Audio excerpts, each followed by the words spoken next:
Assalamualaikum warahmatullahi wabarakatuh. Selamat pagi anak-anak semuanya. Apa kabar kalian hari ini? Alhamdulillah. Sebelum kita mulai pelajaran kita pada pagi hari ini, mari kita berdoa terlebih dahulu agar ilmu yang kita dapat bisa barokah, kita diberikan keselamatan serta kesehatan. Oke, berdoa sesuai kepercayaan masing-masing. Mulai. Selesai. Nah, anak-anak, hari ini kita akan mempelajari tentang mata pelajaran IPS tentang BPUPKI. Ada yang pernah dengar kata BPUPKI? Tidak asing, bukan? Nah, ada yang tahu apa itu BPUPKI?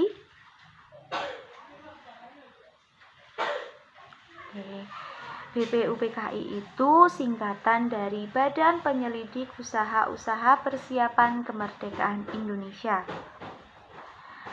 Pada tahun 1944, Jepang terdesak dalam Perang Asia Pasifik, sehingga untuk memiliki simpati rakyat Indonesia agar mau membantu Jepang dalam perang ini, mereka Perdana Menteri dari Jepang, yaitu Koiso, memberikan janji kemerdekaan terhadap Indonesia pada tanggal 24 Agustus tahun 1945.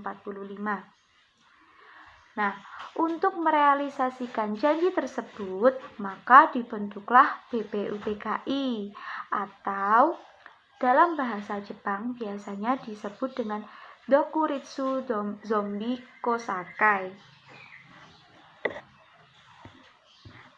BPUPKI ini terbentuk pada tanggal 1 Maret tahun 1945. Letnan Jenderal Kumakichi Harada selaku Panglima Perang mengumumkan pembentukan BPUPKI.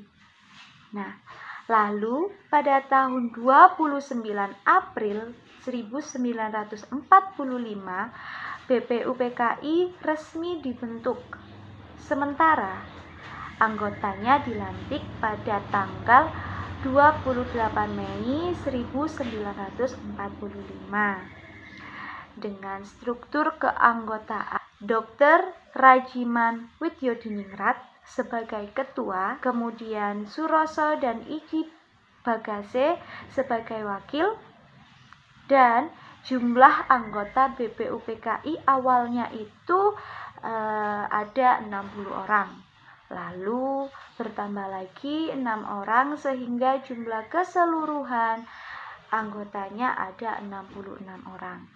Ketuanya ada Dr. Rajiman Widyodiningrat, kemudian wakilnya ada Suroso dan Ichi Bangase, kemudian sekretarisnya ada A.G. Pringgodikdo dan anggotanya 60 orang.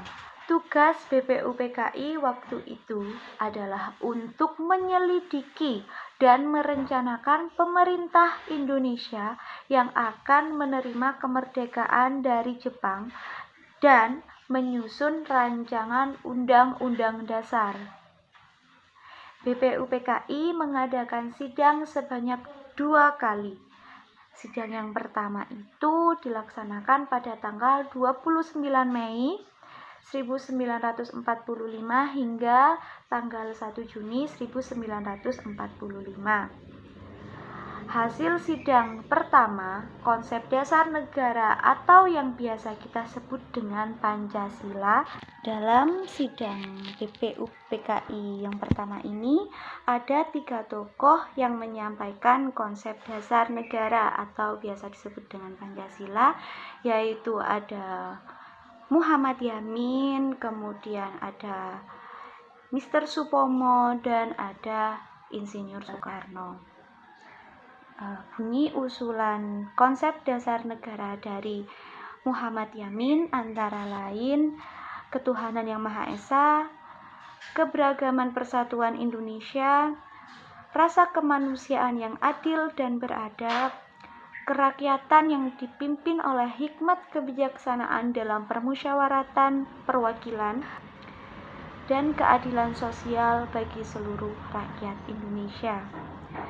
Kemudian bunyi konsep dasar yang diusulkan oleh Mr. Supomo, yaitu ada persatuan, kekeluargaan, keseimbangan lahir dan batin, musyawarah dan keadilan rakyat.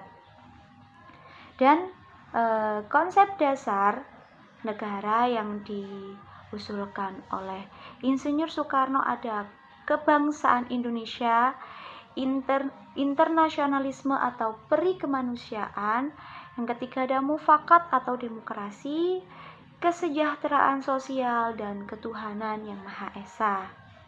Nah, sebelum sidang BPUPKI yang pertama ini selesai, terjadi masa reses atau masa peristirahatan.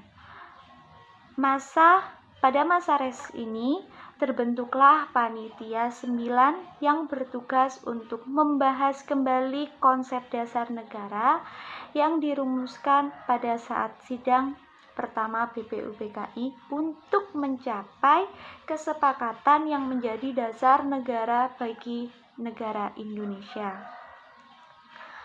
Pada tanggal 22 Juni tahun 1945, Panitia 9 ini mengadakan pertemuan di Rumah Laksamana Maeda untuk membahas usul-usul mengenai asas dasar yang telah dikemukakan pada saat sidang pertama BPUPKI.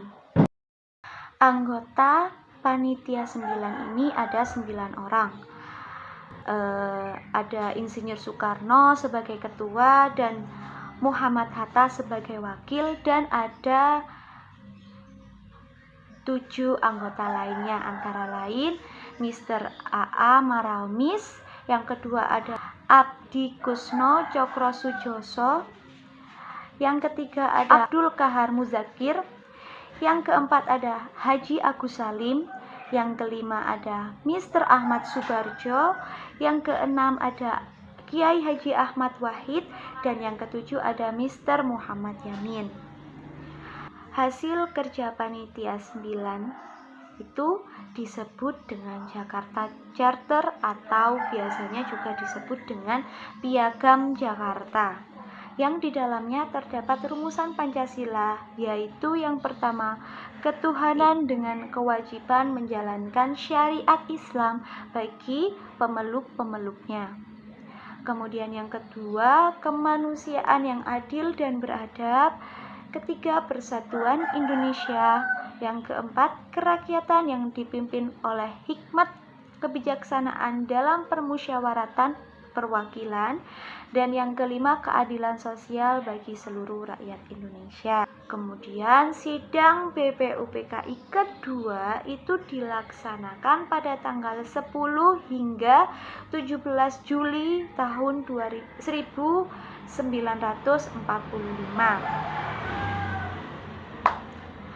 Hasil dari sidang kedua ini adalah rancangan Undang-Undang Dasar 1945. Selanjutnya, BPUPKI membentuk panitia perancang Undang-Undang Dasar yang diketuai oleh Insinyur Soekarno. Pada tanggal 11 Juli 1945, panitia perancang Undang-Undang Dasar dengan suara bulat menyetujui isi pembukaan Undang-Undang Dasar yang diambil dari Piagam Jakarta. Apa tadi isi dari Piagam Jakarta? Ya, Pancasila. Betul, pintar sekali. Nah, kemudian panitia perancang Undang-Undang Dasar membentuk panitia kecil yang diketuai oleh Profesor Dr. Supomo. Tugas panitia kecil perancang undang-undang ini adalah untuk menyempurnakan dan menyusun kembali rancangan undang-undang yang telah disepakati. Dalam kesempatan ini, Dibentuk pula panitia penghalus bahasa yang terdiri dari Profesor Dr. Husain Djajadiningrat, Profesor Dr. Supomo, dan Haji Agus Salim. Nah, itu tadi sejarah dari terbentuknya BPUPKI hingga proses-prosesnya dan hasil-hasil yang didapat dari rapatnya BPUPKI. Dan sampai sini apa ada yang ingin ditanyakan? Ya, jika sudah tidak ada yang ditanyakan, Ibu rasa sudah jelas semuanya. Selanjutnya kalian kerjakan tugas yang telah Ibu berikan tadi di grup WA. Kemudian kumpulkan tugas tersebut dalam bentuk foto. Ya. Oke, Ibu tunggu pengumpulan tugasnya sampai jam 6 sore. Nah, silakan dikerjakan dengan seksama, dibaca lagi buku bacaannya, kemudian tetap jaga kesehatan ya, tetap lakukan 3M, menjaga jarak, mencuci tangan, kemudian jika mau bepergian kemana saja tetap menggunakan masker. Oke, Ibu akhiri pertemuan kita pada pagi hari ini. Wassalamualaikum warahmatullahi wabarakatuh. Tetap semangat belajar.